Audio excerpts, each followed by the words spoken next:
Hi అందరికీ welcome back to our channel. ఈరోజు మన ఛానల్లో వీడియో ఏంటి అంటే కోడిగుడ్డు పులుసు ఎలా చేసుకోవాలో ఈరోజు మన ఛానల్లో వీడియో చూసి మీరందరూ తప్పకుండా ట్రై చేయండి. ఎప్పుడు చేసుకునే విధంగా కాకుండా ఇలా కొత్తగా ఒకసారి అయితే ట్రై చేయండి. కోడిగుడ్డు పులుసు చాలా రకాలుగా చేసుకుంటారు కదా, అందులో ఇదొకటి మీరు కూడా తప్పకుండా చూసి చేసుకోండి.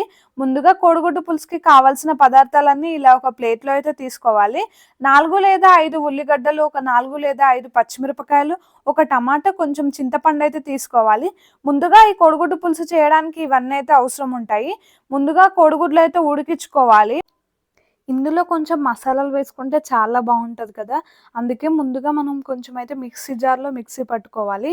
ఒక 2 ఇలాచీలు, 3 లవంగాలు, కొంచెం దాల్చిన చెక్క, అలాగే వెల్లుల్లి కూడా వేసుకోవాలి.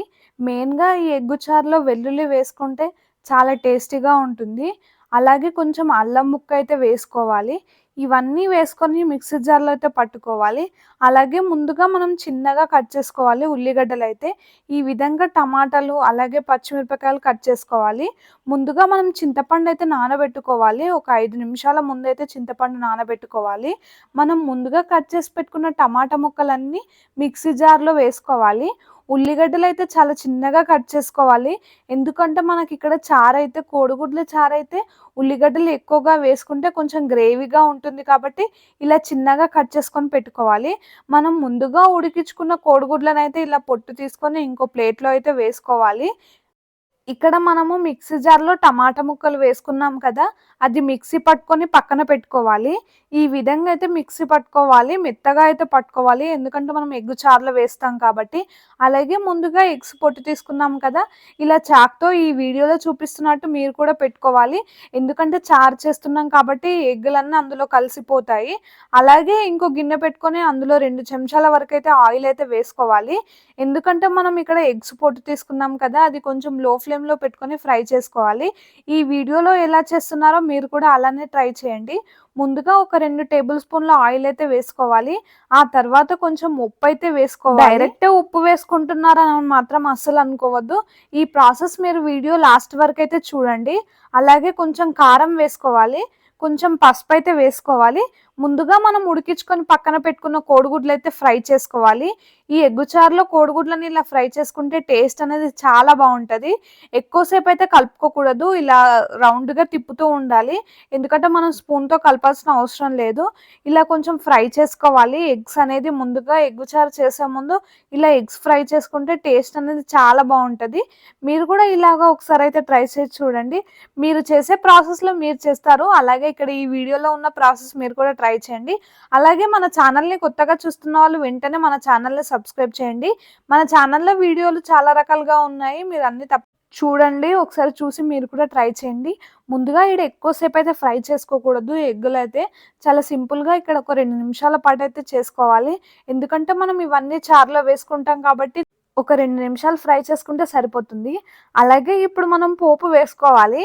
ముందుగా మనం ఆయిల్లో కొంచెం ఉప్పు, కారం ఇవన్నీ వేసుకున్నాం కాబట్టి తర్వాత జీలకర్ర వేసుకోవాలి. ఇవన్నీ లాస్ట్లో కొంచెం చూసుకుంటూ అయితే వేసుకోవాలి. ఆ తర్వాత కొంచెం ఆవాలు అయితే వేసుకోవాలి. మనం ముందుగా కట్ చేసి పెట్టుకున్న పచ్చిమిర్చి అయితే వేసుకోవాలి. ఇవన్నీ వేసుకొని ఒక 2 నిమిషాల పాటు అయితే కలుపుకోవాలి. ఇక్కడ ఎల్లో కలర్గా ఉంది కాబట్టి కొంచెం మనం పసుపు అయితే వేసుకోకూడదు.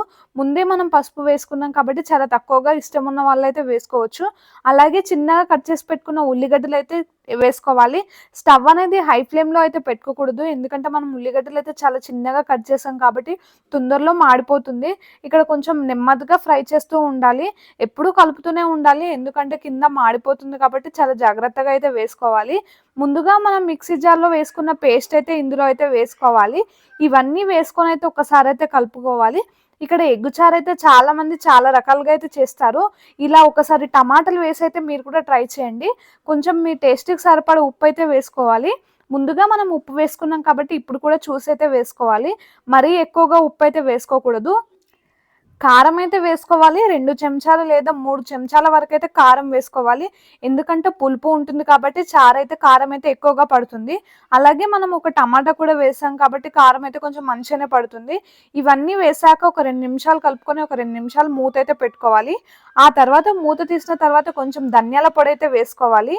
ఇవన్నీ వేసుకుంటేనే చాలా టేస్టీగా ఉంటుంది. ఇవన్నీ మరి ఎక్కువగా మసాలాలు అయితే కాదు. చాలా మంది కొబ్బరి పొడి అయితే వేసుకోరు. కోడిగుడ్డు పులుసులో కొబ్బరి పొడి వేసుకుంటేనే చాలా టేస్టీగా ఉంటుంది. ఇవన్నీ మీరు వేసుకుంటేనే చాలా టేస్టీగా ఉంటుంది. వట్టిగా మాత్రం ఉల్లిగడ్డలు, పచ్చిమిర్చి వేసుకుంటే అంత టేస్టీగా అయితే ఉండదు. ఇలాంటి మసాలాలు చాలా సింపుల్‌గా ఇంట్లోనే రెడీ చేసుకుంటాం కాబట్టి ఇవన్నీ వేసుకుంటే సరిపోతుంది. మనం ముందుగా ఉడికించుకొని పెట్టుకొని ఫ్రై చేసుకున్న కోడిగుడ్లు అయితే ఇందులో వేసుకొని అయితే కలుపుకోవాలి. ఇక్కడైతే ఈ వీడియోలో చూపిస్తున్నట్టు మీరు కూడా ట్రై చేయండి. ఇక్కడ కోడిగుడ్లు వేసుకున్నాం కాబట్టి నెమ్మదిగా కలుపుకోవాలి. ఎగ్ ఫ్రై, ఎగ్ కర్రీ ఇవన్నీ చేసుకుంటాము. ఎగ్ టమాటో చేసుకుంటాము. ఎగ్ చారు కూడా చేసుకుంటాము. కానీ ఇలా ఎగ్ చారు చేసుకుంటే చాలా టేస్టీగా ఉంటుంది. ఇక్కడ మనం ముందుగా చింతపండు రసం రెడీ చేసుకున్నాం కదా, ఆ చింతపండు రసం ఇందులో పోస్తే సరిపోతుంది. మరీ చిక్కగా అయితే పోసుకోకూడదు, మరీ వాటర్ అయితే పోసుకోకూడదు. ఇక్కడ చింతపండు రసం మనం పప్పుచారులో ఏ విధంగా వేసుకుంటామో కోడిగుడ్డు పులుసులోనే అలానే వేసుకోవాలి. మనకు టేస్ట్ కోసం ఇవన్నీ మసాలాలు అయితే యాడ్ చేస్తాము. ఇలా ఒక 2 నిమిషాల పాటు అయితే మరిగించుకోవాలి. కోడిగుడ్డు పులుసు అయితే ఎక్కువసేపు మరుగుతేనే చాలా టేస్టీగా ఉంటుంది. ఇప్పుడు ఉప్పు కారం టేస్ట్ చూసుకొని అయితే వేసుకోవచ్చు. ఇక్కడ వీడియోలో అయితే కొంచెం ఉప్పు పట్టేలాగా అనిపించింది. ఈ ఉప్పు పడుతుంది అనేది ఎలా తెలుసుకోవాలంటే సైడ్కి కొంచెం నురుగులాగా వస్తుంది. అప్పుడు టేస్ట్ చూసుకుంటే ఉప్పు అయితే పడుతుంది. మీరు కూడా ఇలా కొంచెం ఉప్పు పడితే వేసుకోవచ్చు. అలాగే లాస్ట్‌లో కొంచెం కస్తూరి మెంతి వేసుకుంటే ఆ కర్రీ టేస్టే వేరే ఉంటుంది. సాంబార్‌లో కానీ, కర్రీస్‌లో కానీ కస్తూరి మెంతి అయితే చాలా ఉపయోగపడుతుంది. మీరు కూడా ఒకసారి అయితే ట్రై చేయండి. ఇవన్నీ వేసుకొని ఒక 2 నిమిషాల పాటు అయితే కలుపుకోవాలి. ఇక్కడ మనం బయట నుండి తెచ్చిన ఎలాంటి మసాలాలు అయితే మనం ఉపయోగించలేదు. మన ఇంట్లోనే ఉన్న మసాలాలతోటి అయితే చాలా సింపుల్‌గా అయితే ఎగ్ చారు చేసుకున్నాము. ఇలా చేసుకుంటే పెద్ద నుండి చిన్న వరకు ఎవరైనా తింటారు. అలాగే లాస్ట్‌లో కొంచెం కొత్తిమీర ఆకైతే వేసుకుంటే సరిపోతుంది. ఈ వీడియోలో మనం బయట నుండి తెచ్చుకున్న సాంబార్ పొడి, గరం మసాలా ఇవన్నీ అయితే యూజ్ చేయలేదు. మీరు కూడా ఇంట్లోనే ఉన్న పదార్థాలతోటి చాలా సింపుల్‌గా ఇలా చేసుకోవచ్చు. మన ఛానల్‌లో ఉన్న వీడియోస్ అన్నీ మీరు చూసి తప్పకుండా మన ఛానల్‌ని మీరందరూ సపోర్ట్ చేయండి. అలాగే మంచి మంచి వీడియోస్ మన ఛానల్‌లో ఉన్నాయి. మన ఛానల్‌ని సబ్స్క్రైబ్ చేయండి.